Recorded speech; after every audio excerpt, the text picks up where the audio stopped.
नमस्कार साथियों, welcome to class again सबकी कक्षा में आप सभी का स्वागत है। साथियों, इस वीडियो में हम लोग चर्चा करने वाले हैं ओशियन थर्मल एनर्जी कन्वर्जन के बारे में। तो न्यू साइंटिस्ट इंटरनेशनल नाम का एक इंटरनेशनल साइंस जर्नल है। तो उस जर्नल में ये एक आर्टिकल छप करके आया हुआ है जिसमें कि बताया गया है अपने एनवायरनमेंट को लेकर के कि जो ये ओशियन हीट है that ocean heat could supply limitless clean energy to tropical islands. तो दुनिया के जितने भी ट्रॉपिकल आइलैंड्स हैं, जैसे कि अपने भारत के जो ट्रॉपिकल आइलैंड्स हैं, अंडमान ग्रुप ऑफ आइलैंड्स और लक्षद्वीप ग्रुप ऑफ आइलैंड्स, ऐसे ही बहुत सारे आइलैंड कंट्रीज हैं या फिर जो डिफरेंट कंट्रीज हैं उनके आइलैंड स्टेट्स हैं। तो वहाँ पे जो क्लीन एनर्जी की समस्या है, इस क्लीन एनर्जी की समस्या को दूर किया जा सकता है ये ओशियन हीट टेक्नोलॉजी की मदद से। Ocean heat could supply essentially endless energy, that is clean energy, to the islands. तो ये एक ओल्ड आइडिया है, that is to use ocean heat to generate clean electricity has long failed to gain traction. लेकिन the technology known as ocean thermal energy conversion is seeing a resurgence of interest from islands dependent on fossil fuel. चूंकि हम सभी लोग ये जान रहे हैं कि पिछले कुछ वर्षों से जो वर्ल्ड ऑर्डर है इसमें बहुत सारे चेंजेस आए हैं रशिया और यूक्रेन के बीच में युद्ध के वजह से। फिर इधर पिछले जो 7 अक्टूबर हैं उस दिन इसराइल और हमास के बीच एक युद्ध छिड़ गया और इस युद्ध के वजह से जो डिफरेंट नेशंस हैं वो पोलराइज्ड हो गए। मतलब कि जो मिडिल ईस्ट के कंट्रीज हैं जो कि मेजर सप्लायर हैं क्रूड ऑयल्स का टू दी वर्ल्ड, वो एक खेमे में बट गए और दूसरे खेमे में उस तरफ नाटो कंट्रीज और उनके कुछ सपोर्टर नेशंस जो कि इसराइल के पक्ष में आकर के खड़ा हो गया। तो इस वजह से जो छोटे छोटे आइलैंड्स हैं इन्हें क्रूड ऑयल्स की समस्या का सामना करना पड़ रहा है। अगर हम क्लाइमेट के दृष्टिकोण से देखें तो क्लाइमेट में भी जो वर्ल्ड का हमने टारगेट सेट किया हुआ है कि वर्ल्ड के टेम्परेचर को 1.5 डिग्री सेल्सियस तक हमें लिमिट करना है। तो इस चीज़ को भी ध्यान में रखते हुए ये जो ओल्ड टेक्नोलॉजी है, ये जो ओशियन हीट को यूटिलाइज करने की जो टेक्नोलॉजी है, ये बहुत ही मददगार साबित हो सकता है। तो 140-year-old ocean heat tech could supply islands with limitless energy। तो जो ये आइलैंड नेशन है या फिर आइलैंड स्टेट्स हैं उन्हें limitless amount of energies provide कर सकता है ये ओल्ड ओशियन हीट टेक्नोलॉजी। तो आइए हम लोग देखते हैं इस आर्टिकल में आखिर क्या बातें कही गई हैं, क्या कुछ लिखा हुआ है, ये हमारे एनवायरनमेंट के लिए किस तरह से मददगार साबित हो सकता है और प्रेजेंट में क्या कोई दुनिया में ऐसा आइलैंड नेशंस हैं या फिर आइलैंड स्टेट हैं जो कि इस तरह की टेक्नोलॉजी को यूटिलाइज कर रहा है। तो ocean heat could supply limitless clean energy to tropical islands. तो जो ये ट्रॉपिकल आइलैंड्स हैं, ट्रॉपिकल आइलैंड्स जैसा कि हम सभी लोग जानते हैं कि अपना जो ये अर्थ है, इस अर्थ को वेरियस टेम्परेचर जोन्स में बांट दिया गया है। तो इक्वेटर के अराउंड जो जोन है इसको हम लोग ट्रॉपिकल जोन कहते हैं। मतलब कि इधर का जो क्लाइमेट है दैट इज ट्रॉपिकल क्लाइमेट, काफ़ी सारा अमाउंट में इधर सोलर रेडिएशन आता है और जिस वजह से गर्मी भी काफ़ी ज़्यादा होती है इधर।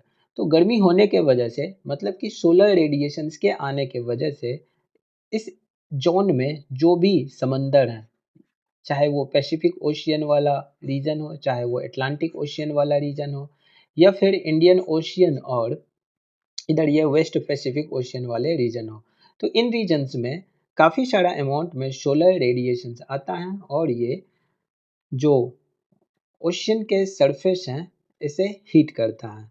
सो the idea is to exploit the temperature differences between the layers of the ocean. तो जो ये आइडिया है कि जो टेम्परेचर डिफरेंसेस हैं between the layers of the ocean, इसी टेम्परेचर डिफरेंसेस को यूटिलाइज किया जाना है और जो रिन्यूएबल एनर्जी है उस फॉर्म में हम इनको कन्वर्ट करने के लिए एक सही मैकेनिज्म डेवलप किया जा रहा है या फिर डेवलप हो चुका है, तो इसे इंस्टॉल करने की भी बातें हो रही हैं वेरियस कंट्रीज में। तो इसे कहा जाता है, it is called as the ocean thermal energy conversion, that is OTEC, and the idea is to use surface water warmed by the सन।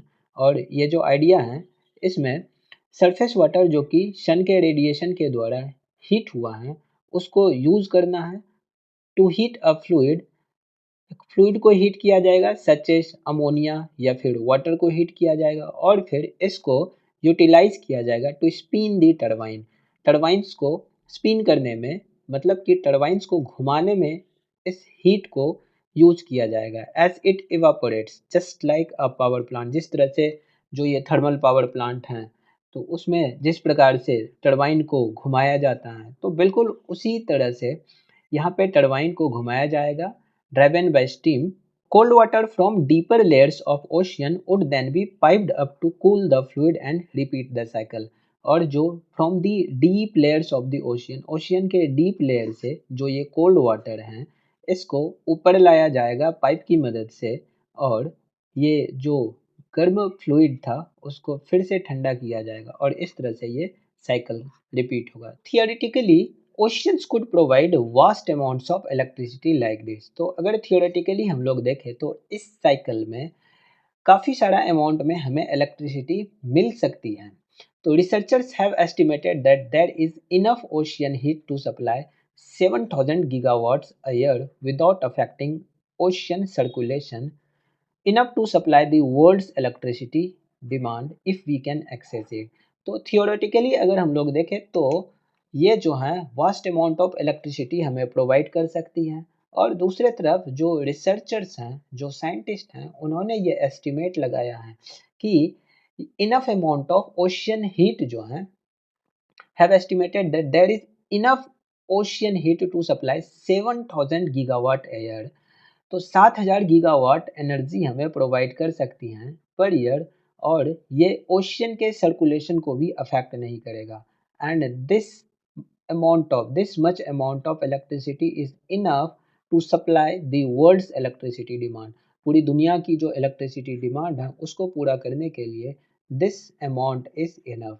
तो ऐसा रिसर्चर्स और जो साइंटिस्ट्स हैं उनका कहना है। तो इस तरह की टेक्नोलॉजी क्या कहीं पे यूटिलाइज किया जा रहा है, क्या कहीं पे यूज किया जा रहा है? हाँ, बिल्कुल किया जा रहा है। तो a small OTC plant has been supplying energy to the grid in Hawaii. तो 2015 से हवाई, जो कि यूएस का एक आइलैंड है, वहाँ पे इस टेक्नोलॉजी को अभी यूज किया जा रहा है। ये एक छोटा सा का OTEC प्लांट है जो कि एनर्जी सप्लाई करता है इस हवाई द्वीप को। और एक दूसरा प्लांट भी है, and another has been running in Okinawa Japan. और एक दूसरा भी प्लांट है जापान के ओकिनावा शहर में, जो कि 2016 में बनके तैयार हुआ था, और वहाँ भी OTEC टेक्नोलॉजी को यूटिलाइज किया जा रहा है इलेक्ट्रिसिटी जनरेट करने में। Other projects have been tested, कुछ दूसरे प्रोजेक्ट्स भी हैं जिसके ऊपर ऐसा टेस्ट किया जा रहा है, लेकिन जो यूनिवर्सिटी ऑफ हवाई हैं, उनका कहना है कि कुछ साइकोलॉजिकल बैरियर हैं जिस वजह से इस तरह की टेक्नोलॉजी में पिछले कुछ वर्षों में इन्वेस्टमेंट नहीं आ रहा है to investing in OTC after past flops. पीछे पीछे के कुछ वर्षों में जो हमें फ्लॉप देखना पड़ा, मतलब कि जो सक्सेस नहीं हो पाए हैं कुछ प्रोजेक्ट्स, बहुत ज़्यादा एफिशिएंसी नहीं होने के वजह से जो है इस फील्ड में या OTEC टेक्नोलॉजी में बहुत ज़्यादा इन्वेस्टमेंट नहीं आ पाया है। Now UK based company global OTEC is hoping to demonstrate commercial viability. तो यूनाइटेड किंगडम की जो एक कंपनी है ग्लोबल OTEC, तो ये इसके ऊपर काम कर रही हैं और इसके कॉमर्शियल वायबिलिटी के ऊपर वो स्टडी कर रही हैं। The firm has designed a 1.5 megawatt floating system. तो जो ये ग्लोबल OTEC हैं, उन्होंने एक डिज़ाइन भी तैयार किया है जिसमें कि 1.5 गीगावाट ये फ्लोटिंग सिस्टम, इस तरह का कुछ उन्होंने डिज़ाइन तैयार किया है, और which is planned to supply power to the island nation of Sao Tome and Principe बाय 2026 तक जो है ऐसा अनुमान लगाया जा रहा है कि ये प्लांट चालू हो जाएगा and the company has been in talks with other interested island governments जैसे कि फिजी। तो कुछ दूसरे आइलैंड कंट्रीज भी हैं जैसे कि फिजी हुआ, तो उन लोगों से भी संपर्क किया गया है इन कंपनी के द्वारा और बातें चल रही हैं कि इस तरह की टेक्नोलॉजी को ऐसे कुछ आइलैंड कंट्रीज में भी इंस्टॉल किया जाए। तो अगर हम लोग कुछ रीजन्स की बात करें जहाँ इस टेक्नोलॉजी को यूटिलाइज किया जा सकता है वो है ट्रॉपिकल आइलैंड्स। तो ट्रॉपिकल आइलैंड जो हैं ये they are the good candidates for ओटीईसी।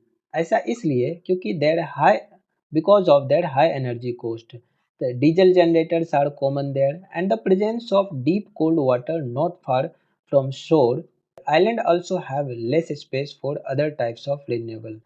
तो जो ये आइलैंड नेशंस हैं उधर काफ़ी कम अमाउंट में स्पेसेस होता है फॉर दी रिन्यूएबल एनर्जीज। तो इस वजह से जो आइलैंड कंट्रीज़ हैं या फिर आइलैंड स्टेट्स हैं वहाँ पे ये रिन्यूएबल सोर्स के रूप में बहुत अच्छे तरीके से काम कर सकता है। OTEC will be part of providing an equitable energy transition so these places are not depending on diesel imports from richest petrol states in the world।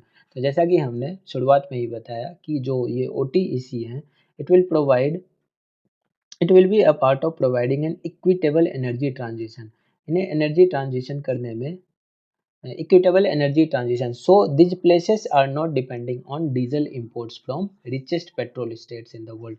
तो दुनिया के जो ये बड़े पेट्रोल स्टेट्स हैं फिर जो क्रूड एक्सपोर्टिंग कंट्रीज हैं उनके ऊपर इन आइलैंड नेशंस को डिपेंड ना करना पड़े, उनके ऊपर इन्हें निर्भर नहीं करना पड़े और ये क्विक ट्रांजिशन हो सकता है अगर आइलैंड कंट्रीज इस टेक्नोलॉजी को अडॉप्ट कर ले और इस तरह से limitless amount of energies provide कर सकता है ये टेक्नोलॉजी, ये जो OTEC टेक्नोलॉजी है। तो आई गेस आप सभी को ये वाला टॉपिक बहुत अच्छे तरीके से समझ में आ गया होगा। जब तक के लिए नमस्कार, मिलते हैं हम लोग अगले वीडियो में। जय हिंद।